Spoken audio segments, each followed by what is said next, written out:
घोटकीअ में पोहरियत पारां व्याजखोरनि खिलाफ़ एहतिजाज कयो वियो। घोटकी वेझो माथेलो मूमल जे माड़ीअ जो रहवासी अली अहमद कोरी प्रेस क्लब आॾो एहतिजाज कंदे चयो त टोपियनि जे वापारी सेठ सूमरदास सां कारोबारी वास्तो हुयो, जंहिं सबबि मूं खांसि कंहिं मजबूरीअ तहत पैसा वरिता, जंहिं मां मूं सवाइ 3000 जे समूरा पैसा खेनि ॾेई छॾिया आहिनि, पर हू मूं ते व्याज जा 4.5 लख कढी वेठो आहे। हुन चयो त व्याज जे हवाले सां का बि लिखत न ॾिनी वई, पर तंहिं हूंदे बि मूं जेका रक़म वरिती उहा केस वापसि करण लाइ तयारु आहियां। पर सेठ सूमरदास मुख़्तलिफ़ माण्हुनि खां धमकाए कूड़नि केसनि में फासाइण जूं धमकियूं ॾेई रहियो आहे। रक़म ठही जेका रक़म 1.5 लख रुपया हुई ऐं असां तक़रीबन 1,20,000 वापसि बि करे चुका आहियूं ऐं हाणे 4.5 लख रुपया कढिया अथसि ऐं हुन ते चए थो इहो 4.5 लख रुपया टोटल व्याज थी वियो आहे, जंहिं खे रक़म खे 1.5 साल खनि थी गुज़रियो आहे। जेका साल खनि 6 महीना अॻु में असां 1,20,000 वापसि बि कया आहिनि ऐं उन खां पोइ चए थो 4.5 लख रुपया तव्हांखे ॾियणा पवंदा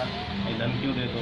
हुन वसवारनि खां अपील कई त व्याजखोर खां बचाए इंसाफ़ कयो वञे, ॿी सूरत में एहतिजाज जो दाइरो वधायो वेंदो। विज़िट कयो अवामी आवाज़ मीडिया ग्रुप जी वेबसाइट awamiawaz.pk।